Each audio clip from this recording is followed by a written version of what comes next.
tout le monde et bienvenue encore une fois à Junior et Majeur. Et avant de commencer, je dois faire un mea culpa. La semaine dernière, j'ai dit que ça sentait le printemps. Mère Nature en a profité pour montrer c'est qui le vrai boss. Donc, s'il vous plaît, chère dame, je vous implore, tout ce qu'on veut, c'est qu'il fasse chaud. Et heureusement, par contre, aujourd'hui, pour réchauffer l'ambiance ici, que des amis qui viennent dire bonjour. On commence ça tout de suite.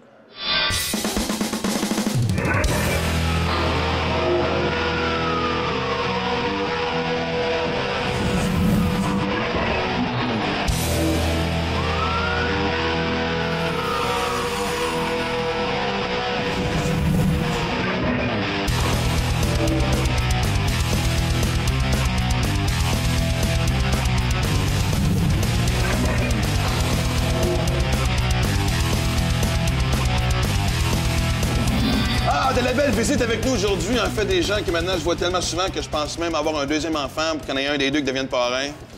Je dirais pas c'est lequel, parce que je ne veux pas partir de chicane. Sébastien Goulet, Alain Chénier, bienvenue à l'émission. Évidemment, on reconnaît mon demi-frère. Oui. Je pars de rumeurs. Écoutez, messieurs, quelle fin de deuxième ronde excitante. Évidemment, le match de dimanche dernier entre les Voltigeurs de Drummondville et Val-d'Or. Match que, en fait, je pense que les Voltigeurs méritaient un meilleur sort. J'ai écouté le match, toi, t'étais dedans, honnêtement. Et sincèrement, quand on regarde le match numéro 7 entre Rimouski et Blainville-Boisbriand, le match de l'année. Et moi, ma question est, comment est-ce qu'en série, match numéro 7, tu peux perdre une avance de 4-0? Bien, moi, j'ai bien l'impression qu'avec les devants comme ça, l'Océanique croyait que c'était dans la poche. Tu mènes 4-0 à domicile, un endroit où tu as peu perdu en fin de saison. Tu te dis, c'est terminé, on prend le traversier, on s'en va à Bécomo, on ferme les lits. Et c'est souvent le cas dans le hockey junior. On ne sait jamais qu'est-ce qui peut arriver. Les revirements de situation, ça arrive très rapidement. Et il faut dire que Blainville-Boisbriand, l'Armada, était très bien préparé. C'est des jeunes joueurs qui ont été très résilients, ils n'ont jamais abandonné. Hey, tu perds 4-0 pour la première période. Tu arrives dans la chambre des joueurs, là, tu vas voir des jeunes joueurs assommés, qui ont la tête penchée, qui regardent au sol en disant oh, c'est terminé pour nous. Non. Ils ont réussi à se relever malgré les circonstances difficiles pour finalement l'emporter en prolongation. Chapeau à l'Armada. Il faut dire également, du côté de Rimouski, il y avait plusieurs blessés. Oui, bien c'est ça. Là, du côté de la brigade défensive de l'Océanique, ça se compliquait parce qu'on a perdu en cours de match Samuel Morin qui s'est blessé au tendon d'Achille. Après ça, on avait Jimmy Oligny qui avait été suspendu dans le match numéro 6. Ça, c'est une énorme perte. Yann Kostalek, poignet cassé. Ryan McKinnon jouait blessé. Là, à partir de ce moment-là, on avait les deux jeunes défenseurs de 16 ans. Oui, mais un match numéro 7, je m'excuse, puis en même temps, on pourrait dire la même chose du côté de l'Armada. Puis je pense que moi, la différence à la série, c'est qu'avec les blessures que Blainville avait pour entamer cette série-là, de ne pas être déclassé pendant les matchs numéro 1 et 2, leur a donné un surplus de confiance. Et d'ailleurs, moi, je pense que si on posait la question à la gang d'Éric Veilleux à Bécomo, nous dirait, peu importe qui gagne, on est prêt pour les deux équipes. J'allais dire, probablement qu'il est soulagé de voir le L'Océanique Rimouski parce que c'était la bête noire cette année. Bien, premièrement, il doit être soulagé de voir que les deux se sont rendus dans un 7e match en prolongation. Ouais, ça, mais... c'était une bonne nouvelle. Moi, il y a quelque chose que je me dis par contre là-dedans, c'est que, oui, c'est sûr que l'Armada ont tout donné pour gagner cette série-là, mais le surplus de confiance qui doit régner dans ce vestiaire-là peut vraiment faire en sorte que la série commence en force en partant sur la Côte-Nord. Ça, c'est comme l'Avalanche Colorado Patrick Carroy qui dit « Pourquoi pas nous? » Alors, on a vu l'Avalanche, partir de la 29e position, finir une des meilleures équipes de la Ligue nationale, pourtant avec les mêmes joueurs. Là. Pourquoi pas nous? Alors, pourquoi pas Blainville-Boisbriand? On sait que Bécomo est une équipe très robuste. Ils vont arriver contre l'Armada, que des plus petits joueurs. Ils vont jouer physique contre eux, forcer le jeu le long des rampes, d'un coin de la patinoire, essayer de gagner leur bataille à 1 contre 1. L'Armada, eux, équipe rapide, équipe talentueuse, qui excelle en transition. L'échec avant, qui va être agressif et intense. Sur leur côté, c'est de jouer la carte de la vitesse contre la robustesse et la bonne défensive de Bécomo. J'allais dire, parce que c'est toujours le même discours, les petites équipes en série, mais ils ont survécu à la grosse équipe de l'Océanique. Exactement. Et là, il y a deux mentalités. Le Drakkar qui s'entraîne depuis une dizaine de jours et tu as l'Armada qui est probablement encore en forme de match, va avoir l'adrénaline de la 7e rencontre pour commencer la série au Centre Henry Leonard. Savent qu'ils ont battu Rimouski dans un endroit où c'est difficile de gagner. Ils vont probablement jouer du hockey inspiré. Ils n'ont plus peur de rien, là. Absolument pas. On va voir si le Centre Henry Leonard va faire la différence. C'est infernal d'aller jouer à Bécomo. Le bruit qu'il va y avoir pour les matchs contre l'Armada, parce que c'est sûr que sur la Côte-Nord, on rêvait un peu à une série contre Rimouski. On s'était jamais affronté en demi-finale ou finale. Là, on rêvait à cette série-là. Mais en même temps, on regardait l'Armada, puis là, on se souvient de l'an passé, c'est sûr. C'est ce que j'allais dire. La rivalité est quand même là. Et je pense que si on faisait un tour de table, on serait tous d'accord que le Drakkar est favori. Alors, je vais poser la question comme ça. Qu'est-ce qu'il faut que l'Armada fasse pour battre le Drakkar? Se servir de leur vitesse le plus possible, leur jeu en transition qui est excellent et continuer à travailler à 100 comme ils le font. Mais c'est une défensive très dure à déborder, ce côté de Bécomo. C'est la meilleure défensive du circuit. Alors, un très, très bon gardien, une équipe expérimentée, 15 vétérans de retour, cette organisation-là. Ils savent comment gagner, un excellent entraîneur. Mais du côté de Blainville-Boisbriand, c'est la vitesse, la transition et l'effort qu'ils ont démontré contre Rimouski, faire de même contre Bécomo. Est-ce que vraiment ça peut être aussi une bataille entre Marcoux et Cadorette pour faire la différence? Moi, c'est ce que j'allais dire. Marcoux doit être meilleur parce que Boisbriand ne gagnera pas 8-7 contre Bécomo. Et Marcoux doit être meilleur qu'est-ce qu'il a été dans la série contre Rimouski. Je vais continuer sur ce que Michael dit. Si l'Armada veut gagner cette série-là, ça va prendre au moins un miracle d'Étienne Marcoux au centre Henry Leonard. Sinon, c'est terminé. Le Drakkar va se sauver avec cette série-là. Parce que je pense que la moindre des choses qu'on peut dire, c'est que ça va brasser. Je pense qu'on est tous d'accord là-dessus. Mais si on bouge pas, après la pause, on parle de la série, évidemment, entre le Moosehead d'Halifax et les Foreurs de Val-d'Or. Mais avant, on a un petit reportage sur cette grande rivalité dont on parle entre l'Armada et le Drakkar. On regarde ça. Tout le monde est sur la glace! C'est eux qui sont venus après nous autres. Sauf que quand c'est le temps de danser, il y a une affaire qui est sûre, c'est qu'on est là. Oh oui, c'est parti! Oh oui, c'est parti pour le deuxième acte de la rivalité Drakkar-Armada. C'est comme le but! Cette manche revanche ne pouvait pas mieux tomber pour les deux équipes. Honnêtement, j'ai trouvé ça bizarre que Marco s'en vienne après mon 17 ans. Ils ont encore beaucoup de comptes à régler. Vers la fin, là, les 10 dernières minutes, ils jouaient même plus au hockey. Quelle fin de match! 12 joueurs avaient été suspendus à la suite de la mêlée générale dans le quatrième match. Et chaque équipe a dû payer 5 000 d'amende. Hey. C'était déjà amplement suffisant pour justifier une rivalité, mais les arbitres en ont ajouté.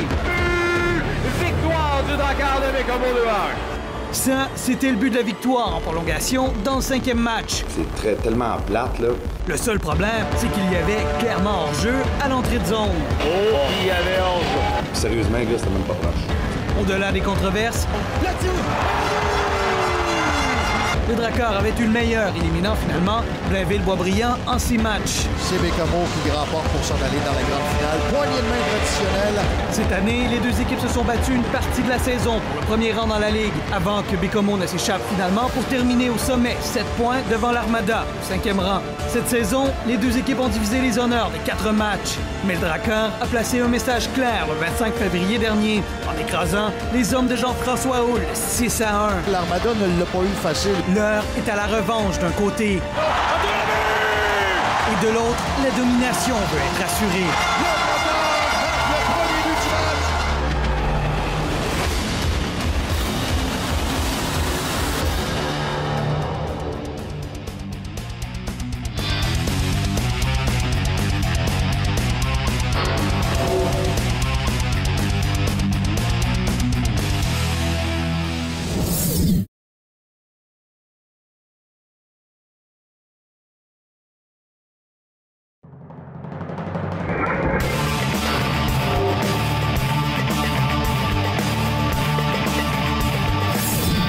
Philippe Cadorette trône au sommet des meilleurs gardiens depuis le début des séries. Le gardien du Drakkar de Bécomo n'a concédé que 11 buts en 8 matchs éliminatoires, un sommet parmi les gardiens toujours actifs dans la Ligue canadienne de hockey.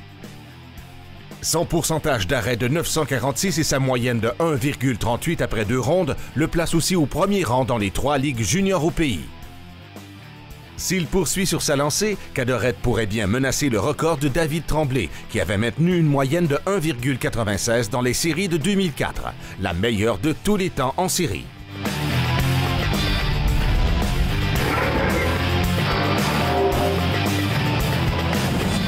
Ah, de retour entouré des 3 sommités du hockey junior au Québec. Et non, oui, je vais le souligner. Avec sa prédiction, Sébastien Serra. Exact! On est en business, là. Bon, parlons justement. La dernière série, évidemment, celle entre le Moosehead et les Foreurs de Val-d'Or. C'est long parce que, je veux dire, c'est 2 équipes avec une offensive extraordinaire. Et pourtant, j'ai comme un sentiment que ça va être une série courte. C'est bizarre, hein? Lorsqu'on a vu le dernier match à Halifax-Gatineau, Alain et moi, on s'est quittés. On a quitté le studio en disant la prochaine série, on va probablement avoir des matchs de 8-7. Bon, on était peut-être un peu de vin pour le 7e match à Rimouski. Mais Cette série-là va se régler, selon moi, sur les unités spéciales. Les deux équipes ont beaucoup de force de frappe à l'attaque, ont d'excellents gardiens de but, et ce sera la discipline qui va être le facteur déterminant dans cette série. Écoute, tu as joué Antoine Drouin sur un côté, Anthony Mantha de l'autre côté. Spectacle offensif extraordinaire. Mais comme Sébastien... Les spectateurs ne seront pas déçus. Non, pas du tout. Hein, on connaît les habiletés de ces deux joueurs-là là, qui sont vraiment spectaculaires. Mais l'avantage numérique de Halifax, 41,7 d'efficacité. C'est presque un but sur... C'est absolument incroyable. Donc, du côté de Val-d'Or, il faut être très, très discipliné parce qu'on prend une punition, ça va faire très mal aux foreurs.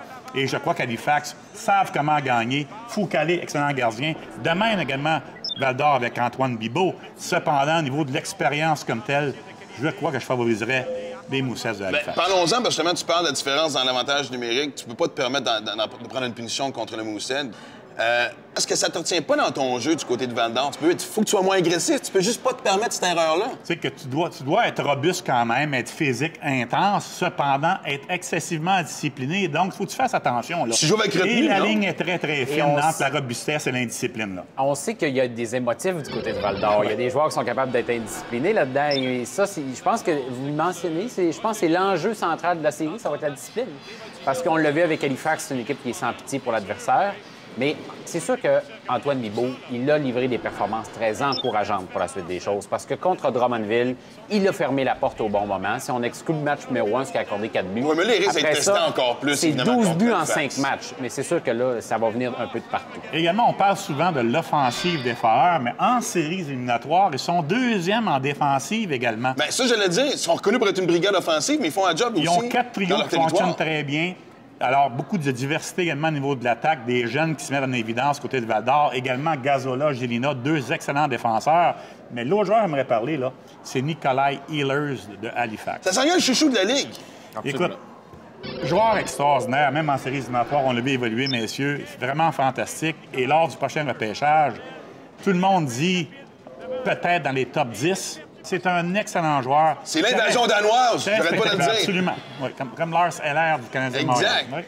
Encore une fois, par contre, même, j'ai dit que ça allait être dans mon sentiment à moi. Je sais que je me fais pas d'amis en Abitibi en disant ça. Ça risque peut-être d'être une série courte, mais ça sera pas inintéressant, on s'entend. Là. Non, moi, surveiller le deuxième trio des Foreurs, Beauregard, Richard, Aubé-Cubel, ont fait de très belles choses depuis le début des séries. On va peut-être porter tous les projecteurs sur Mantha et Marcotte et Henley, mais les Foreurs ont ce qu'on appelle en anglais le 1-2 punch. Ils sont capables de te faire mal avec deux trios à l'attaque. Il faudra que les Moussets sinon 3 quasiment. Hein? Ouais. Quand on regarde les Foreurs, Phil Pietroniro qui marque des buts, ça, c'est du bonbon pour Mario Durocher parce qu'il arrive avec une vague. Si cette vague-là ne marche pas, c'est une deuxième vague. Après ça, c'est une troisième vague. Donc, ça peut venir de partout contre Val-d'Or. Moi, je pense qu'ils vont devoir être un petit peu plus prudents défensivement. Bien, j'allais dire, je vous écoute parler, là. Gazzola, là, les joueurs défensifs ont toute la pression pendant la série. Les joueurs qui ont des rôles clés, c'est vraiment, ça va reposer sur eux autres, je comprends bien. Là. Il faut que tes meilleurs joueurs soient mieux que les autres, tout simplement, que les meilleurs de l'autre équipe. C'est comme ça va se gagner. Comment réussir à contrôler Jonathan Drouin? C'est ça. On l'a vu l'autre jour contre Gatineau, au moment donné, sur le long de la rampe. Ça, c'est un des grands mystères, je pense, qui sera jamais résolu. Là, on s'entend. C'est un magicien. Là. Même Anthony Mantha, dans un certain sens, je le regardais aller là, contre Drummondville. Il ne débarquait pas. Absolument. Les présences d'une minute, 1 minute 20, est très dur à contrer parce que lorsque tu veux essayer d'envoyer tes meilleurs éléments pour le contrer, mais tes meilleurs éléments défensifs ne peuvent pas demeurer sur la glace. C'est parce qu'on sous-estime ses talents de passeur et de fabricant de jeu, Anthony Mantha. C'est un excellent marqueur, un excellent buteur, mais avec la rondelle, il y a une très belle vision, une belle créativité, et il attire les joueurs vers lui qui veulent justement essayer de neutraliser, et il fait des passes incroyables à ses coéquipiers. Donc, Drouin d'un côté, Mantha de l'autre côté, ces deux joueurs-là, avec une présence seulement sur cette patinoire, peuvent faire changer l'allure d'un match. Écoutez, monsieur, honnêtement, je pense qu'on va avoir un rendez-vous pour la grande finale. On est tous pas mal d'accord que ça risque d'être entre le Drakkar et le Mousset. On ne sait jamais. C'est ce qui est génial du hockey junior. Il y a toujours des surprises. Merci infiniment, messieurs, futurs parrains. Après la pause, on s'entretient avec le grand Manitou, Gilles Courteau.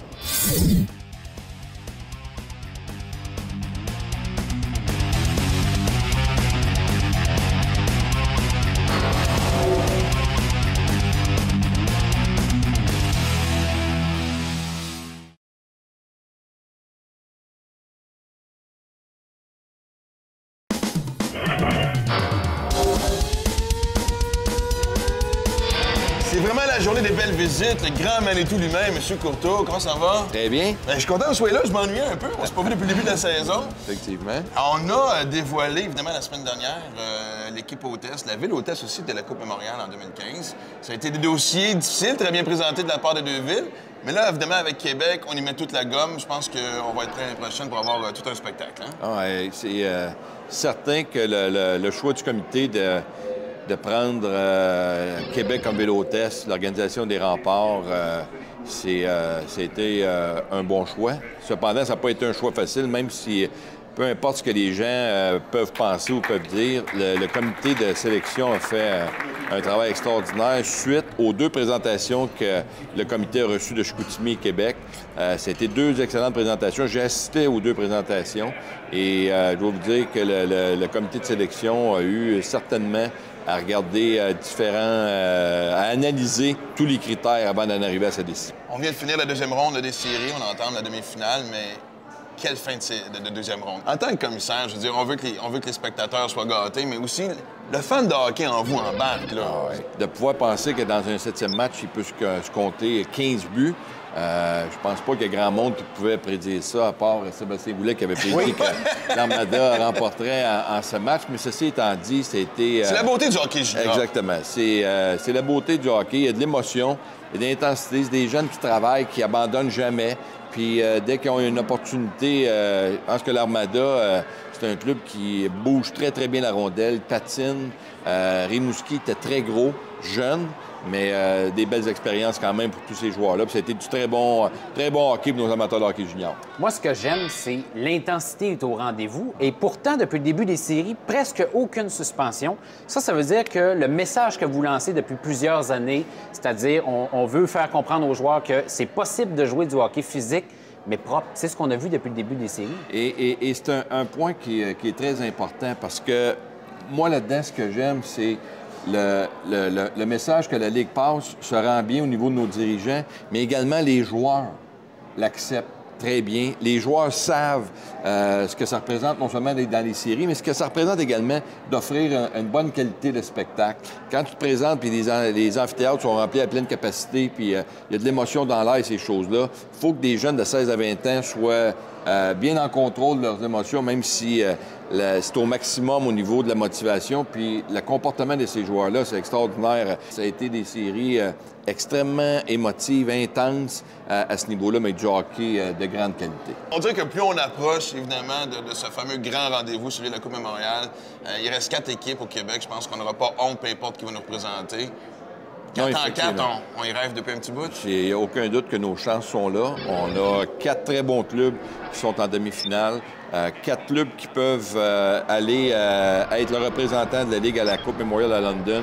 Et je ne serais pas gêné avec aucun de ces 4 clubs-là d'affronter les 2 clubs de l'Ontario et le gagnant de l'Ouest. Pendant vos rencontres avec les autres commissaires, est-ce qu'on commence à dire « OK, là, c'est assez le Québec, là, on continue d'avoir un peu nous autres ici? » Je me suis donné un nouveau surnom avec mes collègues, Trippy. Cet effet-là, puis j'aurais aucun problème à trouver le nouveau Colibet pour... Bon, vous allez le trouver s'il faut. On avait vécu un super beau tournoi en 2005 à London. À quel genre de tournoi on peut s'attendre? C'est une ville de hockey fantastique. Quel genre de hockey on peut s'attendre au tournoi qui s'en vient au mois de mai? Ça va être un tournoi fort bien organisé, très bien supporté par la population de London. On sait que cette équipe-là joue à guichet fermé à tous les soirs devant plus de 9500 spectateurs régulièrement. Donc, ça va être extrêmement intéressant. C'est certain que les frères Hunter vont faire le nécessaire pendant cette période d'inactivité-là pour garder leur club en bonne condition et vont être prêts pour l'événement de la Coupe Memorial. Est-ce que tu es supporté également par une foule aussi enthousiaste que peut l'être London pendant le tournoi de la Coupe Memorial? Ça va être très intéressant. Et comme vous le dites, on va être bien représenté. On commence déjà peut-être à penser au surnom pour 4 en 4. On verra. Non, je ne veux pas sauter des étapes, mais encore une fois. Hey, M. Courteau, encore une fois, merci infiniment. Merci beaucoup. Et on garde le sourire pour la fin des séries. Effectivement.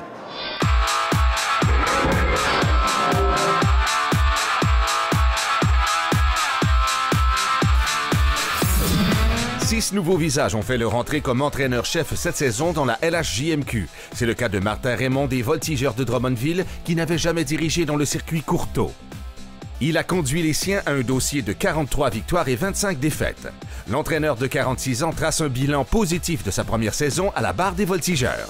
Les joueurs ils ont vraiment joué pour le logo des Voltigeurs. On était très, très fiers de la façon qu'ils ont bataillé, la façon qu'ils ont compétitionné pendant toute la saison. On a eu nos hauts, nos bas, mais je pense qu'on a eu beaucoup plus de hauts que de bas. C'était une belle expérience pour moi. Le groupe de joueurs a été fantastique, très réceptif. Notre staff, l'organisation, j'ai beaucoup aimé travailler avec eux. On a eu beaucoup de plaisir dans ce marathon qui est une saison puis des playoffs. J'ai adoré mon expérience, j'ai grandi comme entraîneur, puis je pense que quand on fait un bilan comme ça, on peut juste dire bravo, c'est bien le fun.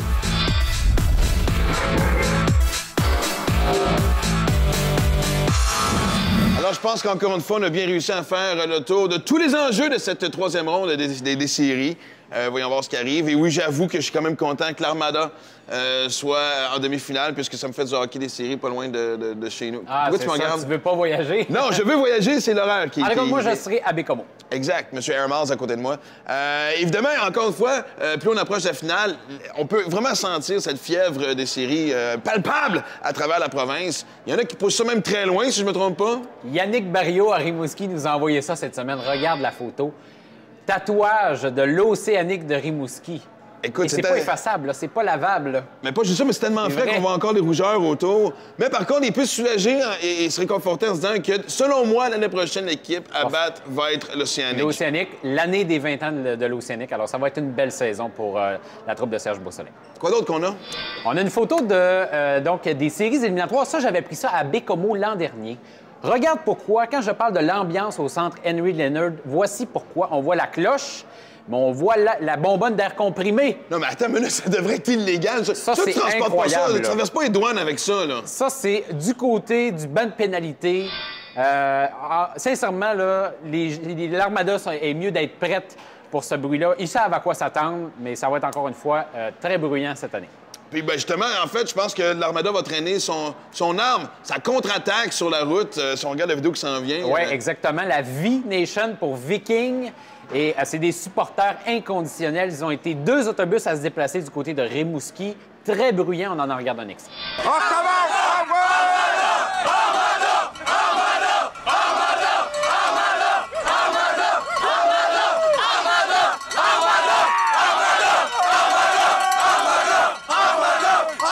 En tout cas, tout un défi qui attend le V-Nation, parce que même s'ils sont très bruyants. J'ai encore l'image de la fameuse flûte que tu m'as montrée. Ça fait peur. C'est comme une espèce de flûte / arme chimique. J'amène mes bouchons vendredi, samedi. T'as pas le choix.